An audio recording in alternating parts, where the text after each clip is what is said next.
Hoje nossa live vai ser sobre ovário policístico com a doutora Natália Gama para dar continuidade às semanas sobre saúde da mulher. Olá, Natália, boa noite. Boa noite, Paty. Acho que é bom a gente começar, né, falar um pouquinho sobre o tema. A gente tem muito assunto, né, Natália? Vamos ver se a gente dá conta em uma hora. Meu nome é Patrícia, eu sou nutricionista funcional e fitoterapeuta. E hoje a gente continua compartilhando a live com a doutora Natália Gama, ginecologista, médica, ortomolecular também. Então, Nath, seja bem-vinda. Vamos falar um pouquinho, né? Se apresenta para quem não estava nas lives anteriores e aí a gente começa a conversar.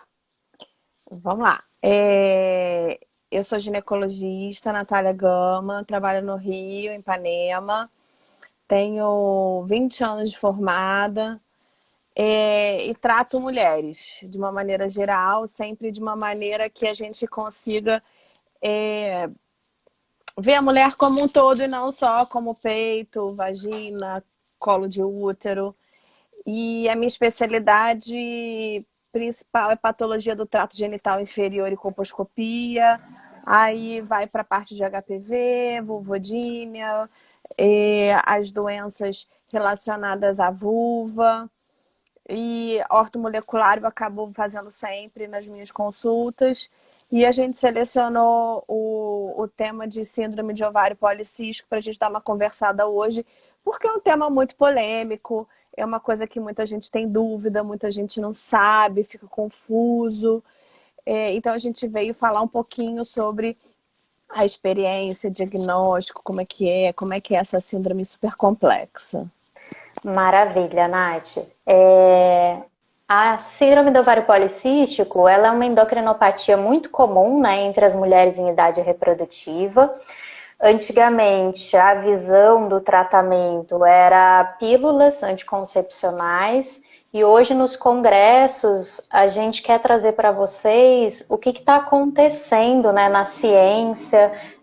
Existem correlações hoje com resistência à insulina, além das alterações hormonais, né, Natália? Alterações genéticas, estilo de vida. Então vocês vão perceber que a gente se repete nas lives. É mudança do estilo de vida, é prática da atividade física, é controle desse peso, né, do sobrepeso, obesidade, do estresse, da qualidade do sono. Então, geralmente essas doenças, elas têm sido bastante estudadas, principalmente o impacto da vida moderna. Natália, então vamos começar que a gente está cheia de assuntos bons para trazer para as meninas?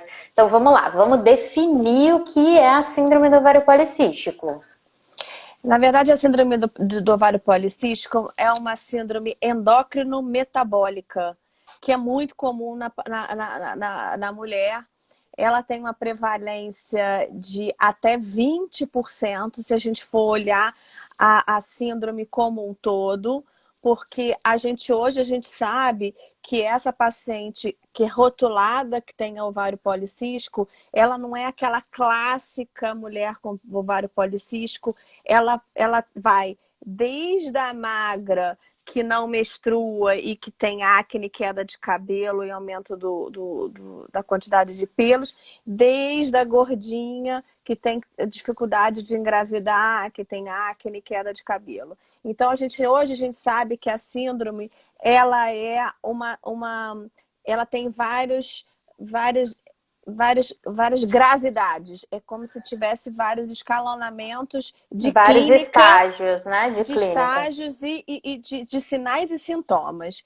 A gente sabe que é uma síndrome, ou seja, por ser uma síndrome, tem vários sinais e sintomas e que elas são baseadas no aumento da produção dos androgênios, a testosterona, né, pelo ovário. Então é uma síndrome hiperandrogênica e ela é acompanhado de uma disfunção ovariana. É uma disfunção primária do ovário, aonde esse ovário ele começa a trabalhar de forma diferente.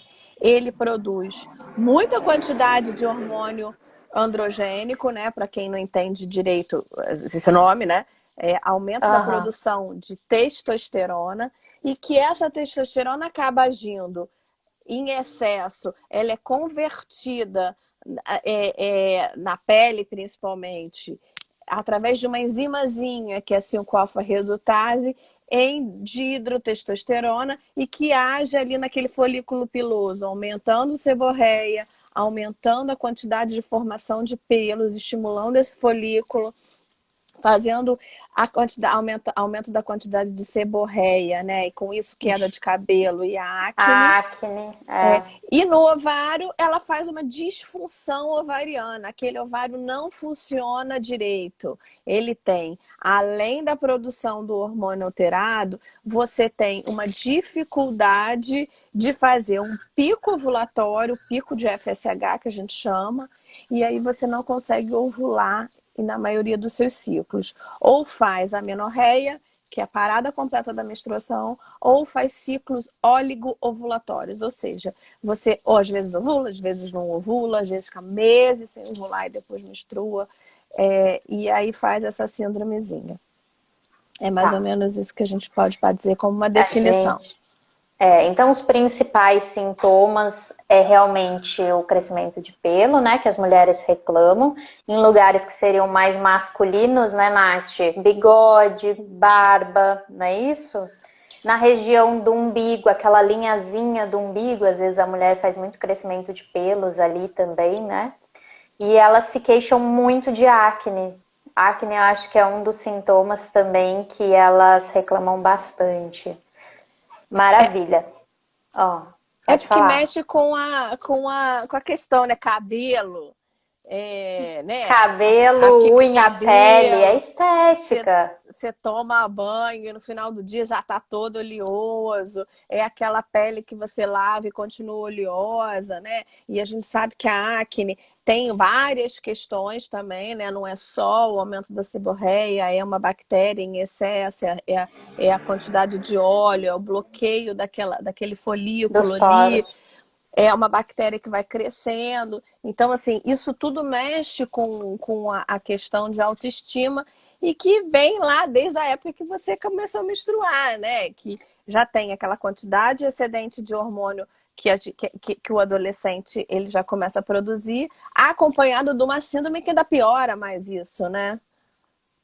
E geralmente, para a gente falar um pouquinho assim, o porquê, né, isso acontece, dos estágios, então a gente tem alguma causa genética, o que os estudos têm mostrado para a gente?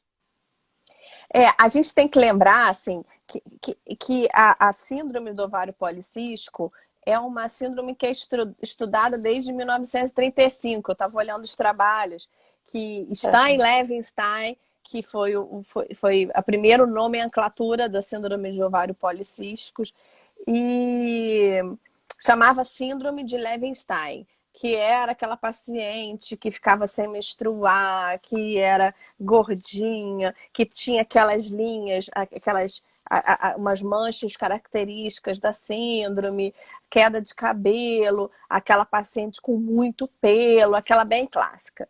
E aí depois veio lá em 1990, a OMS deu esse nome de síndrome de ovário policístico, que é muito contestado hoje em dia, porque a síndrome ela não se resume, você não faz diagnóstico por um ovário com vários cistos, entendeu?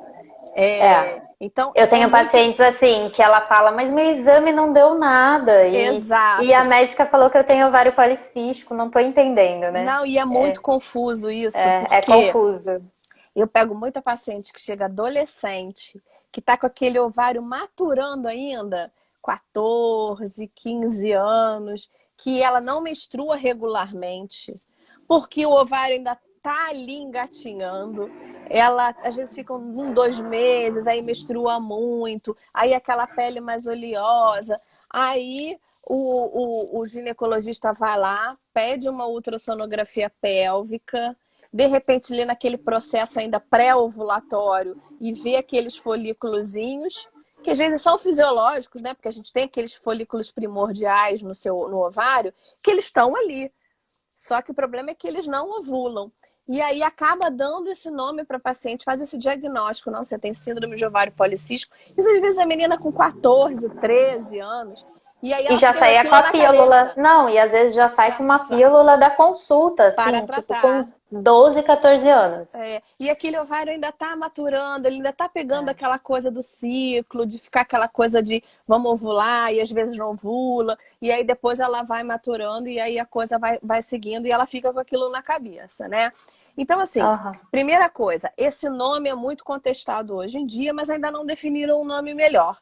Por quê? Porque a síndrome de ovário policístico, você não precisa ter uma ultrassom com ovário policístico para ter a síndrome. Primeira Então coisa. pode não aparecer cistos na ultra. É porque, na verdade, para Aham. você, a ultrassonografia, os critérios ultrassonográficos, para você pensar em ovário policístico, são alguns critérios mais ou menos definidos. Tem que ser um ovário aumentado em relação à metragem normal, ela tem que ter os folículos antrais periféricos, tem que ter uma contagem de acima de 12 folículos, com determinado tamanho, e um estroma ovariano hiperecogênico. Então, assim, não é qualquer ultrassonografia, é uma ultrassonografia específica para isso, num determinado momento do ciclo, porque senão você acaba chegando achando que todo mundo tem ovário policístico, uma vez que o Aham. ovário tem vários cistozinhos pré-ovulatórios que ficam ali fisiologicamente falando, né? Então, assim, e a síndrome é uma síndrome metabólica endócrina. É muito mais endócrina do que só um ovário com vários cistos, né? Então, e a gente tem ali muitos sinais e sintomas que às vezes se embolam com outras coisas que precisam também serem afastadas, né? É aquela paciente que às vezes só tem um pelo, só é hirsuta. É hirsuta, família hirsuta. Você chega para ela e fala assim, mas todo mundo tem essa... Hirsuta é com muito pelo, né, Nath? Para o pessoal que não é da área da saúde. Aí às vezes a gente pega aquela paciente hirsuta com muito pelo. Ela tem mais pelo aqui, aquela quantidade de pelinho aqui, aquela sobrancelha que gruda o pelo da... E se você for perguntar, ela menstrua bem, ela nunca teve problema, ela acne também não tem, ela tá no peso, faz atividade física. Então, ou seja, ela é hirsuta, a gente chama de hirsutismo idiopático. É aquela paciente que tem tendência a ter mais pelos mesmo. A gente tem a hiperandrogênica, aquela acneica, mas que também Aham. menstrua, não tem nada. Então, quer dizer, às vezes é só tratar aquela acne, às vezes é só melhorar o shampoo, melhorar a pele, que ela não tem esse diagnóstico. Mas tem também as outras patologias que a gente tem que excluir, né? Hiperplasia de adrenal, os tumores adrenais, a gente tem que excluir. Então, a gente tem um monte de coisa que a gente tem que ver para taxar aquela pessoa com síndrome de ovário policístico, tá? A gente tem muita coisa estudada, que é uma coisa importante, são as variantes genéticas, né? A gente não tem um gene específico para ovário policístico, mas a gente tem uns grupos ali de genes que são estudados que são uma variante em genética que predispõe ali que você tem mais chance de, com o meio externo, aquele Falhar. gene ali começar a produzir coisas erradas, no sentido assim, anormais, disfuncionais. Então você tem uma predisposiçãozinha genética com um ambiente propício para aquilo ali ativar, né? Então, assim, Aham. quando a gente está falando em síndrome de ovário policístico, é muito mais complexo a gente falar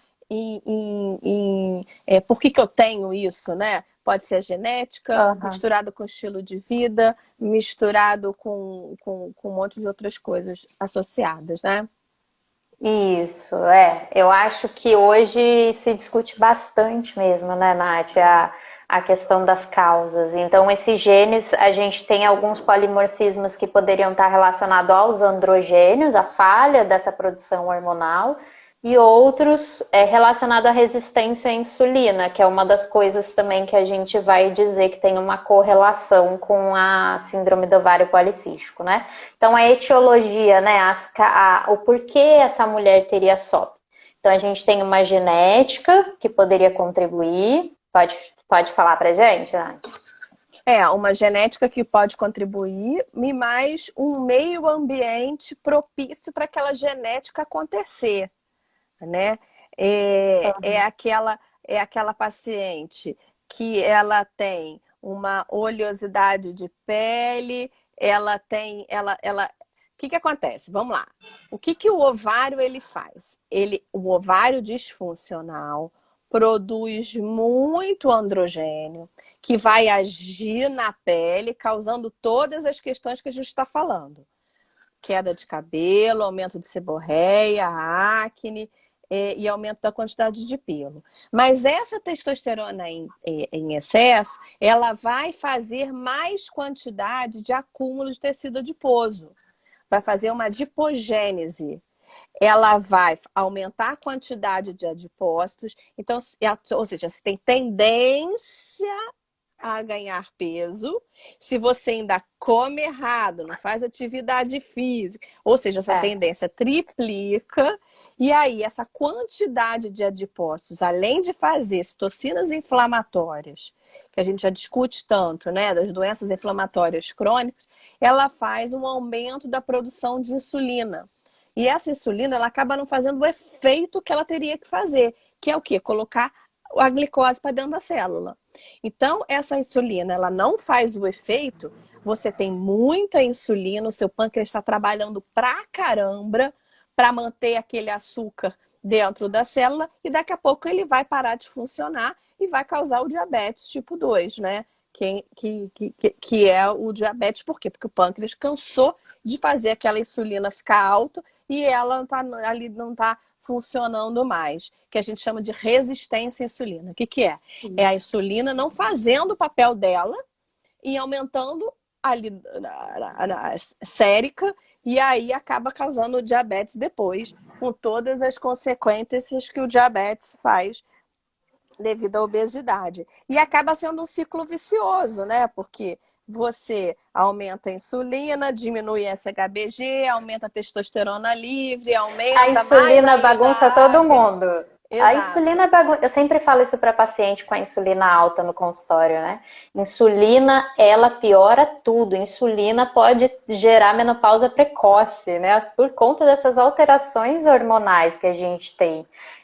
Então, acho que o tratamento, não só visto mais pela ginecologia ou pela endocrinologia, que é quem vai cuidar dessa mulher, né? Mas hoje a consciência de que a nutrição, na correção dessa resistência à insulina, na redução nos níveis de insulina, na melhora do trabalho dessa insulina, ela é fundamental, porque a dieta hoje do brasileiro é de alto padrão de carboidratos, né? De farinha, de açúcar, de refrigerante, aquilo que a gente falou na live de endometriose. Então, esse consumo todo errado, que ele gera também essa desregulação da resistência insulínica, né? Maravilha, Nath. Vamos ver aqui o que mais que a gente tem para falar. Eu queria falar um pouquinho sobre o ciclo menstrual da paciente com síndrome de ovário policístico, e um pouco sobre fertilidade, né, que a gente tem que falar dessas pacientes. O que acontece? Quando a gente sabe que essa doença ela começa num ovário disfuncional, causando uma síndrome metabólica, endócrino-metabólica, né? De origem que a gente tem uma predisposição genética, não se determina o quê, mas que aquilo ali faz um estrago, uma disfunção sistêmica, né? Que tem a ver com o hiperandrogenismo, mas também tem a ver com o seu ciclo ovulatório. Quando você produz muito LH, você tem um pulso de LH muito alto, você não consegue fazer o feedback necessário para você aumentar o FSH e que a gente sabe que o pico ovulatório precisa de um pico de FSH e de estradiol ao nível importante para você fazer um rompimento daquele folículo. Ou seja, você prepara dentro do seu ovário um folículo por mês para ovular. O que é ovulação? É rompimento desse folículo. Ele faz assim, toc, aí sai aquele óvulo e fica lá na trompa esperando para ser fecundado. Então, isso não acontece. Ou se acontece, não acontece sempre. Então, a paciente que tem essa síndrome, ela faz um platô de estradiol, aonde aquele endométrio ele não fica gordinho o suficiente. Ou seja, ele vai ficar gordinho, mas ele não vai descamar. Por quê? Porque não teve a ovulação. Então, ela tem uma dificuldade de ovular e com isso acaba perdendo a sua fertilidade, porque ela não faz ovulação e esse óvulo também ele fica com baixa qualidade, do óvulo também, por causa do estresse oxidativo e por causa da disfunção ali hormonal ali daquele ovário. Então, a infertilidade é pela não ovulação e aquele óvulo ele fica com menor qualidade. Isso é uma questão.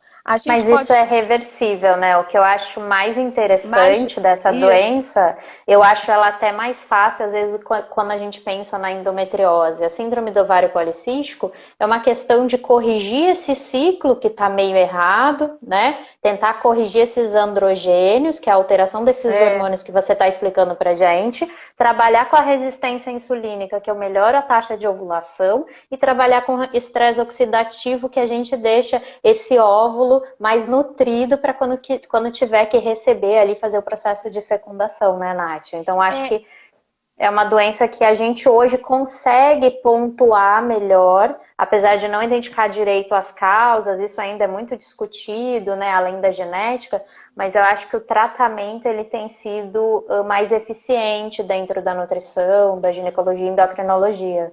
Ô, Paty, e se a gente for pensar que essa doença, ela futuramente vai fazer você ter mais câncer, então essa doença ela está associada a um risco aumentado, se não tratada, se não acompanhada, se não for feito nada. Se a mulher se abandonar. Além da infertilidade, que às vezes para algumas não ter filho, e às vezes elas não gostam de menstruar mesmo, então deixa para lá. A obesidade gerando estresse oxidativo, inflamação crônica e o diabetes, aumento da pressão sanguínea, aumento do colesterol, riscos cardiovasculares de infarto e derrame por aumento da pressão, por dificuldade daquele sangue passar ali por causa da deposição do colesterol. E você tem também tem trabalhos mostrando risco de depressão, de aumento de câncer de mama, porque a gente tem que lembrar que a testosterona, ela agindo nessa quantidade enorme de adipócito, ela pela enzima aromatase, ela vai ser mais convertida em estradiol. Então, esse estradiol alto, ele vai ser comidinha pro endométrio, vai ser comidinha para um câncer de endométrio de mama. Então, assim, é uma bagunça metabólica que faz se não tratada. A apneia do sono, a gente tem várias doenças associadas a uma doença que pode ser tratada... De base. De base, exatamente. E o diagnóstico, Natália? Geralmente a gente tem, então, esse é bem polêmico, né? Teria a ultra que você falou, né, anteriormente. A ultra tem que ter sua indicação, tem que olhar essa ultra. E a ultrassonografia, ela não faz diagnóstico, ponto. Quem faz o diagnóstico é a anamnese, é um exame clínico, é a história. Na verdade, é a história. Porque eu tenho desde a paciente magra que tem ovário policístico, desde a paciente de sobrepeso que tem ovário policístico. Ela não é fixa. Às vezes tem paciente que mistura pouco, tem paciente que não mistura nada. E outra coisa, a gente tem que afastar as outras coisas. Hiperprolactinemia, alteração de tireoide. A gente tem um monte de coisa para afastar para pensar em síndrome de ovário policístico. E aí... que é o difícil do negócio, né? Porque a paciente diz, mas eu tenho ovário policístico? Eu falo, tenho. Mas não falou que é assim, assim, assado? Eu não teria que ter isso, isso, isso? Alguns exames de sangue também me ajudam muito, né? A gente tem aquela aquele FSH alto, aquele LH alto, um FSH baixo, quando você faz a relação de um com o outro, se for maior do que 2, é uma boa sugestão de diagnóstico. Se você tem um estradiol muito alto ou normal, com uma testosterona acima do normal, uma DHT bem alta, né, com aquela síndrome de hiperandrogenismo, ou se você tem uma resistência à insulina, né? A gente faz aquele diagnóstico, a gente vê com uma história clínica, paciente sem ovular e com um aumento de clínica de hiperandrogenismo, me faz pensar que ela está ali entrando nessa síndrome metabólica endócrina. Então, assim, é uma mistura. Assim, o diagnóstico não tem uma coisa certa. Tem um marcador, tem um exame. Não tem. É uma coisa meio que clínica e tatear ali e fechar esse diagnóstico com a paciente. Descartando todos os outros que não são, né? Então, fazendo um diagnóstico ali do hirsutismo que você falou, idiopático, outras bases que poderiam ter relação com a acne e tudo mais. E aí o tratamento, que é a polêmica, o tratamento é a polêmica. Outra polêmica. Usa pílula, não usa pílula? O que assim, eu tenho SOP, eu preciso tomar pílula? Olha, não tem tratamento que a gente chama de tem que fazer esse tratamento. O tratamento vai depender do sintoma da paciente. Por quê? E do objetivo dela. O objetivo dela é engravidar?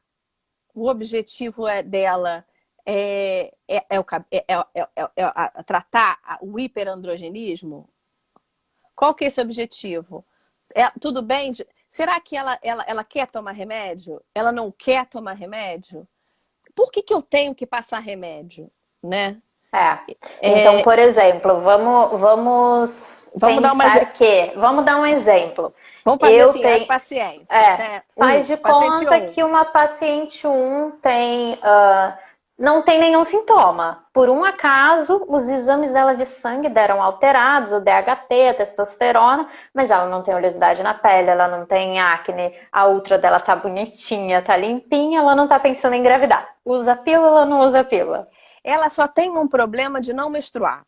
Vamos botar essa paciente. Ela não tem nada de hiperandrogenismo que incomode, né? Assim, acne, Ela é uma paciente magra, com uma composição corporal ok, se alimenta direitinho, a gente ajusta essa alimentação, faz atividade física. O problema dela é que ela não menstrua todo mês.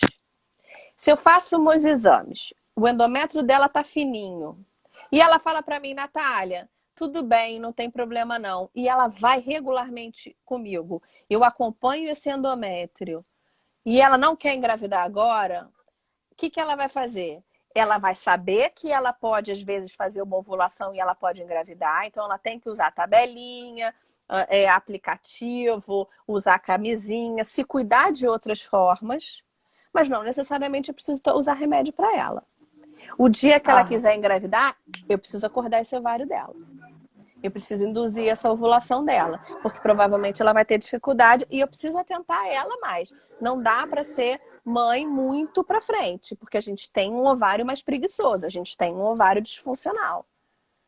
Agora, essa paciente, a paciente, ela não ovula, ela tem uma menstruação, o ciclo dela é meio bagunçado, ela fica incomodada, ela tem um pouquinho de oleosidade na pele, ela morre de medo de engravidar. Morre de medo. Então, assim, ela não pensa, tá? Ela não quer tirar a camisinha, ela tem um parceiro fixo. Ou seja, o que eu posso fazer? Eu posso usar anticoncepcional, sim, para evitar, porque ela tem muito medo. E esse anticoncepcional, eu posso escolher um que seja mais antiandrogênico, que ela age mais na pele. Sempre lembrando dos prós e os contras do remédio a longo prazo, a importância da atividade física e da nutrição, o de não ganhar peso, né? Porque ela tem Que maior vai piorar. tendência. Uhum. Mas aí eu uso o anticoncepcional, né? Paciente 3, que é ela que quer engravidar, né? A paciente 3, ela, ela, ela tá tentando e não menstrua. E aí, o que que eu quero? Eu quero fazer ela engravidar. Aí eu preciso agir, a gente vai conversar sobre isso também, né? Algumas coisas que fazem com que esse ovário dê uma empurradinha nesse ovário com medicação, com nutrientes e nutracêuticos. E lembrando sempre, quanto menos resistência à insulina, menos adipócitos em excesso, melhor Melhora esse essa ovário mulher. vai funcionar. E tem a 4, que é a clássica, que é a gordinha, com pouco cabelo, oleoso, aquela coisa que você vê, você faz o diagnóstico só da clínica dela, não precisa nem de exame nenhum. Aquela que não menstrua, aquela que não ovula, aquela que sempre foi assim, está sempre acima do peso, que come mal, que não faz atividade física e que tem oleosidade pouco, porque a queda do cabelo faz aquele cabelo ficar oleoso aqui, e se você pegar, ele vai ficando fininho na Fino. ponta, né? E aquela clássica, né? Aí a gente tem que mudar o estilo Tudo. de vida, né? O estilo de vida. Eu tive uma paciente assim que eu jurava. Eu falei para ela, olha só, você presta atenção. Você tem o síndrome do ovário policístico. Ah, porque eu quero ser mãe, eu não sei o que, não sei o que. Ela falou, você só vai ser mãe se você emagrecer. Eu falei assim para ela. Não é porque eu tô falando só sendo malvada, não. Você só vai conseguir ser mãe se você conseguir emagrecer. Seu ovário vai voltar a funcionar. Menina, eu não sei o que que deu nela. Que virou a chavinha. Ela, sei lá o que que ela fez. Mudou tudo o estilo de vida. Mudou tudo. Começou a andar, a correr. Ela emagreceu quase 20 quilos, 18 quilos. Engravidou. Sem remédio nenhum. É. Nenhum. E eu falei quantas pra vezes ela, essas histórias se repetem, né, Nath? Mulheres que às vezes eu tenho bastante também mulheres que casaram, esse casamento mudou, né, o hábito alimentar, tem então muito, elas tem ganham muito. muito peso depois do casamento, então ela ganha ali 20 quilos, tipo, em 4 anos de casada. E aí ela começa a ter os sintomas e desregula toda a base hormonal, desregula a insulina, resistência à insulina. E quando ela muda o estilo de vida, tudo some. Ela fala isso, né? A qualidade de vida, redução da oleosidade, não tem mais acne, melhora de fertilidade, sem precisar, às vezes, ir para uma FIV. É óbvio que a gente tem pacientes que precisam ter Às vezes precisa. precisa ter um acompanhamento em clínicas de fertilidade. Mas a SOP, eu acho que a gente vê isso na nossa prática, que às vezes o uso de alguma medicação para trabalhar essa resistência à insulina, né? Além da mudança do estilo de vida, ela é fundamental para a qualidade e saúde dessa mulher. Na verdade, a gente pode usar várias ferramentas. Quando essa paciente, eu consigo. Eu tenho algumas substâncias, algumas estratégias onde eu consigo bloquear a enzima 5-alfa-redutase, que é uma enzima que produz muita coisa ruim, assim, né, de estética, tanto medicamentoso, de dentro para fora, quanto de fora para dentro, né? Porque, às vezes, a dermatologista, ela trata só de fora para dentro, mas o de dentro para fora é muito importante. A gente consegue, com nutracêuticos, com algumas medicações mesmo, eu consigo fazer com que essa enzima diminua, a testosterona dela diminua, a insulina dela diminua, e esse ovário volta a funcionar normalmente, sem precisar usar anticoncepcional, e a acne dela melhora com um bom sabonete, com uma boa limpeza dessa pele, né? Às vezes Engraçado que essa relação da acne, às vezes elas não têm noção da alimentação também. Então a gente sabe o quantos alimentos, né? A gente tem gordura saturada. Fala um pouquinho sobre isso, que eu fico falando. A gente sabe que na acne a gente tem gordura saturada, aumento dos carboidratos refinados e do leite derivados. Então tudo isso aumenta a insulina, que vai aumentar o IGF-1, que faz a acne. Então quando eu tenho algumas pacientes que a queixa principal era estética no tratamento, a gente começa a tirar ou reduzir esses grupos alimentares e elas melhoram, porque é o que eu falo, não adianta passar só um ácido, só fazer um tratamento aqui. Acontece alguma coisa, né, no metabolismo, nos hormônios que está descompensado. Então, sempre a gente tem que tratar os dois. Esse ponto de vista que você falou é bem importante, né? Então, tratar dentro e tratar fora. Exato. Na parte nutricional, vamos lá, senão a gente não termina de falar, amiga. Na parte nutricional, a gente sabe que o controle de carboidrato, então, como você veio falando que é um distúrbio, né? Uma endocrinopatia, e eles encontraram que essa resistência insulínica, ela aumenta tanto a inflamação na região dos ovários, quanto o estresse oxidativo, o envelhecimento desses óvulos. Então, a gente vai pensar sempre em trabalhar com insulina, Roma beta, Roma IR, que são os parâmetros de avaliação que a gente tem nos exames laboratoriais. Então, pensando nessa insulina e nesses índices, é comum que a gente reduza, né? Faça uma redução no teor de carboidrato dessa mulher. Elas sempre comem muito mal, então é arroz branco, é pão francês, é muito chocolate, é muito açúcar, né? Doces ao longo do dia, bolos, tortas. Então a gente precisa reduzir a quantidade de carboidrato do dia e melhorar a qualidade desse carboidrato. Ele precisa ser um carboidrato não mais refinado, mas um carboidrato complexo, do pão integral, de um arroz integral, né? Então a gente vai dividindo isso. A gente ouve falar muito em amido resistente, né? Que não aumente tanto a insulina. Isso. A gente tem esse controle, que é importante. Então, acho que hoje, quando a gente vai em congressos que falam sobre SOP na área da nutrição, é o controle da carga glicêmica. E aí viriam as dietas, né? Ou os protocolos. Então, quais protocolos hoje são indicados para essa mulher? A dieta low carb poderia ser eficiente.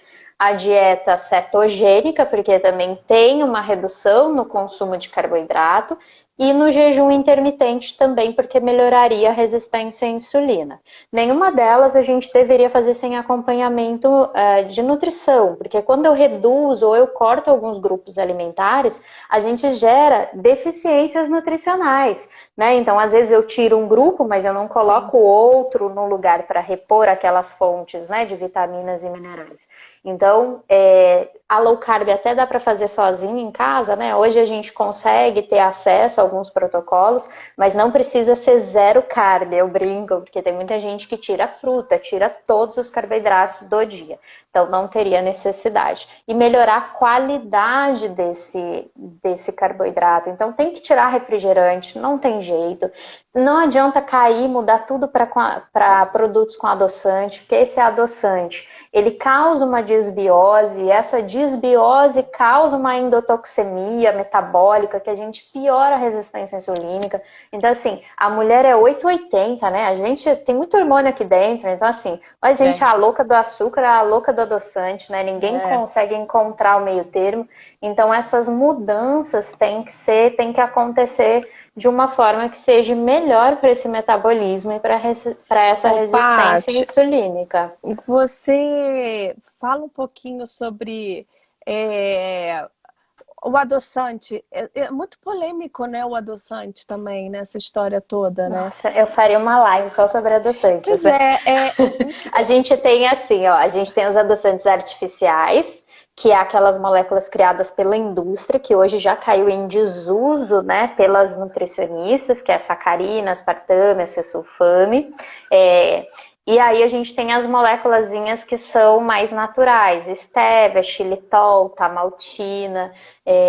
Porém, natural porque deriva é extraído de uma planta, de alguma plantinha. Então, teoricamente, é menos sintético. Não é sintético. O problema é que eles não trazem nenhuma doença, não traz neuropatia, não traz câncer. Então, aquele perigo da molécula da indústria, as naturaizinhas da planta não tem. Só Aham. que elas afetam o paladar, tem uma relação com compulsão alimentar, quando usa demais mesmo adoçante natural. A gente sabe que os adoçantes, mesmo essas classes naturais, podem alterar a microbiota do intestino. Então, hoje a gente vai por etapa, Nath. Eu acho assim, se eu pedir para uma Você vai paciente que é super desensibilizando.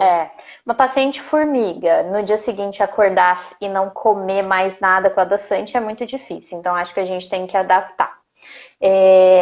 E aí, além dessa redução dos carboidratos, né, e a qualidade desse carboidrato que essa mulher precisa comer, a gente vai começar a trabalhar com os nutrientes para melhorar essa resistência à insulina, né? Então, assim, a gente tem o cromo que está relacionado com a resistência à insulina, deficiência de cromo, magnésio, vitamina D. A gente tem o ômega 3, que é relacionado com redução de inflamação. Então, a gente tem cromo, magnésio, zinco, vitamina D. A gente tem o ômega 3. A gente tem a cisteína, que é um aminoácido super importante nessa relação aí da resistência à insulina e do estresse oxidativo.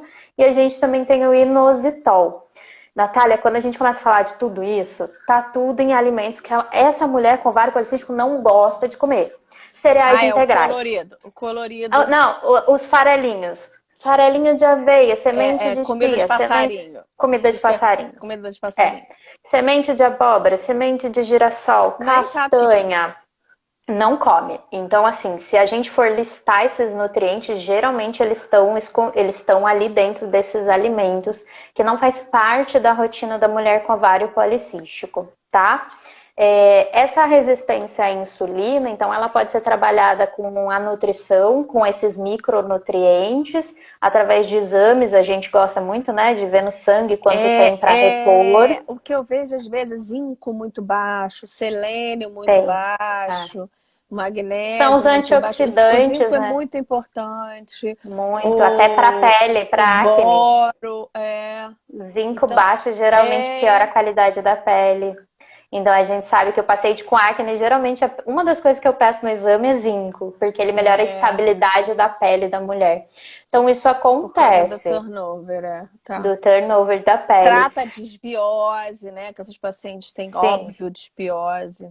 Esse intestino, porque não come fibra, porque não gosta de fruta, verdura, legumes. Então, esse intestino, ele é ruim, a gente tem esse processo de alteração da flora intestinal, porque bactéria gosta de comer saladinha. Se essa mulher não come salada, essa bactéria é triste, esse ambiente, ele é desfavorável, né? E uma coisa muito comum no consultório, na arte de nutrição, é que essa mulher com ovário policístico, geralmente ela tem um aumento do apetite. É uma mulher meio gulosinha, né? Ela gosta de comer, belisca o dia inteiro, gosta de um chocolate depois do almoço, uma sobremesa logo após as refeições. Então, essa necessidade pelo doce ou pela alimentação em grande consumo, em quantidade, ela tem dois fatores que justificam. A resistência à insulina que está acontecendo, que é uma das bases dessa doença. Essa resistência à insulina, ela dá aumento de fome, ela está relacionada com vontade de comer doce. E a gente sabe também que mulheres com SOP, elas podem ter uma menor concentração de uma substânciazinha, que é a CCK, que a gente não regula muito bem esse apetite. Então, tem dois mecanismos que precisam ser trabalhados nela, tá? Ô, Paty, existe alguma coisa assim que você tira? Porque aí começa aquele negócio, leite, trigo, nananã, existe alguma coisa assim? Primeiro a gente tira os ultraprocessados, porque grande parte deles ou tem muito açúcar ou é carboidrato refinado. Então a gente começa a trazer alimentos mais integrais. Eu não gosto de trabalhar na minha rotina excluindo nada, né? Até o chocolate, porque eu tento melhorar a qualidade daquele produto que ela come. Sim. Porque quando a gente trabalha com dietas muito restritivas, a gente pode piorar o estresse dela, e esse estresse pode piorar a compulsão, então ela nunca consegue ter adesão à dieta. Então, nesses anos de trabalho, eu acredito que é trabalho de formiguinha. A gente vai numa consulta, então vamos melhorar, vamos deixar esse grupo, então na próxima a gente vai revendo, até uma hora que o paladar dela tá menos doce, e ela consegue não comer mais um bolo cheio de açúcar. Então a gente consegue fazer um bolo sem açúcar, por exemplo. É a desensibilização daquele das papilas, paladar, né? isso, Ela das vai papilas achando gustativas. que tem gente que fala assim, mas fruta não me satisfaz, porque eu não acho Não é doce. doce. Fruta não é doce. Então assim, Tem é gente que joga complicado. açúcar por cima da fruta, né? É doido de imaginar, assim, mas isso vem de uma criação. Às vezes a mãe jogava açúcar em cima do mamão. Isso é importante. Isso é importante a gente falar. Pra mãe, assim, pra filha conseguir comer aquela fruta, era um jeito que a mãe conseguia introduzir. Então ela enchia de açúcar, a filha adorava mamão com açúcar. Tem vários pacientes que comiam mamão com açúcar, eu já acho mamão extremamente doce. E elas comiam frutas com açúcar, então isso desde a infância. Então olha essa menina já com uma insulina alta, fazendo uma resistência à insulina com 5, 6 anos, né? A gente tá vendo crianças diabéticas, então essas meninas cada vez mais cedo piorando essa parte metabólica.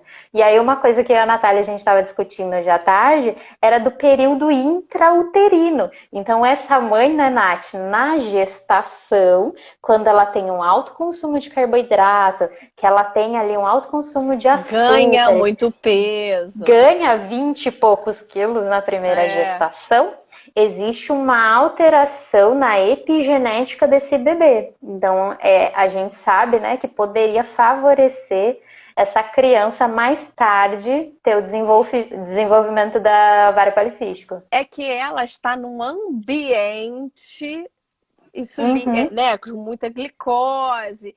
E aquilo ali, se ela já tem quer dizer, ela intraútero, a importância, né, da maternidade consciente, né? Que não existia. Que antes não tinha. Assim, antes ganhar muito peso era porque a grávida depois tem ia que ser comer muito, tem que ganhar para poder alimentar o bebê, né? E, independente de que alimento que era, ela estava liberada para comer. Deixa engordar, depois emagrece, né? E hoje a gente faz... Hoje a gente sabe que a programação metabólica, ela define a epigenética do bebê. Eu falo para paciente, é como se ela colocasse uma folha em branco numa impressora e tudo que ela imprimir ali vai ficar pro resto da vida dessa criança. Eu falo, a escolha é tua. Sério. Quem você quer imprimir, né? A gente sabe que aumenta não só a chance, então, para SOP, para diabetes, para doenças cardiovasculares na criança, e essas compulsões, porque você é criado cheio de açúcar num ambiente.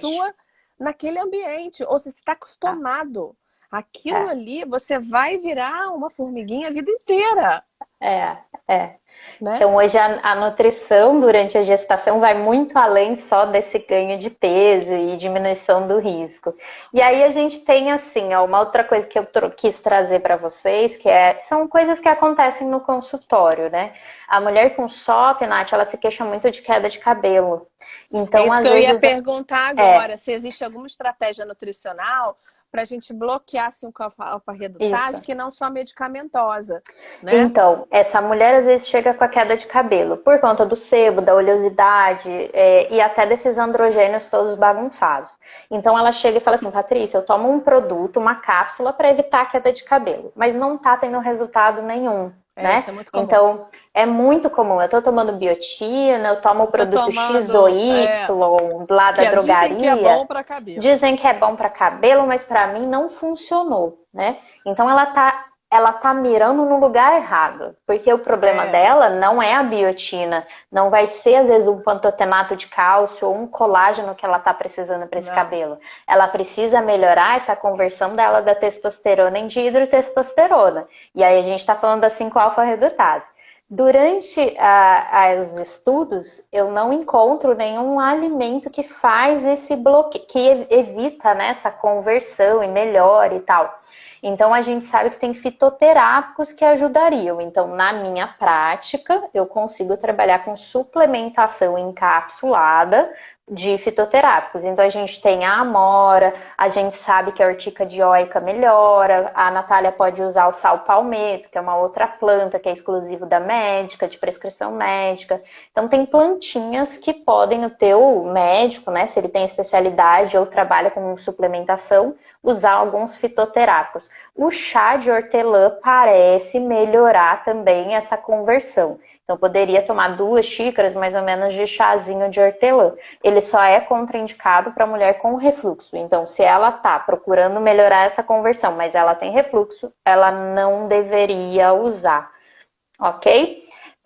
Uso de antioxidantes é super interessante, porque essa geração de resistência insulínica, ela tem um aumento da formação de radicais livres, então a gente precisa trabalhar com os antioxidantes da dieta. Isso já tem vários estudos mostrando pra gente que às vezes, por exemplo, o chá verde tem a epigalocatequina.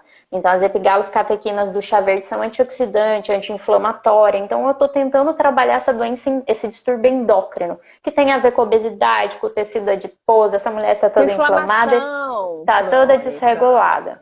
Oxidação e inflamação estão ali juntas. Estão andando juntas. Estresse A oxidativo. gente tem também o resveratrol, que é o da uva, que tem um potente efeito anti-inflamatório e antioxidante. A gente tem a quercetina tem no romã, na maçã, na cereja. Tudo isso pode ser, às vezes, na forma de alimento, de chás ou de suplementação encapsulada de novo, que a gente consegue trabalhar esses compostos dentro da consulta da mulher com SOP. Então, assim, a gente tem várias cartas na manga para essa mulher, né, Nath? Eu tenho um suplemento de micronutrientes, eu tenho fitoterápico, a gente tem um ômega 3. Então, ficar só na pílula é viver na bolha, às vezes. É viver na bolha.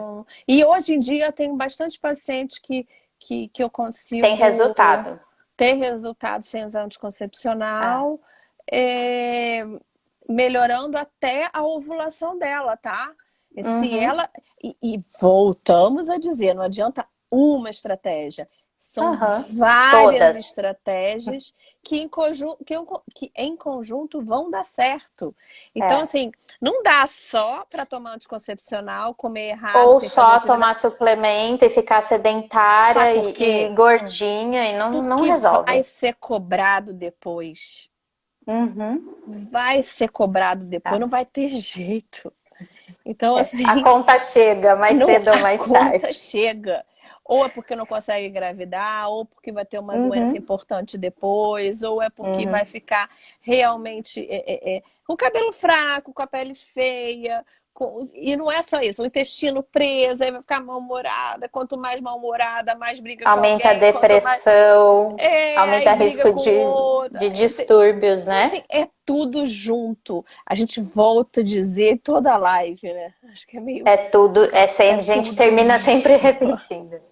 Dormir bem, fazer exercício, comer bem. É o tratamento correto para você. Não tem um tratamento X que é igual para todo mundo.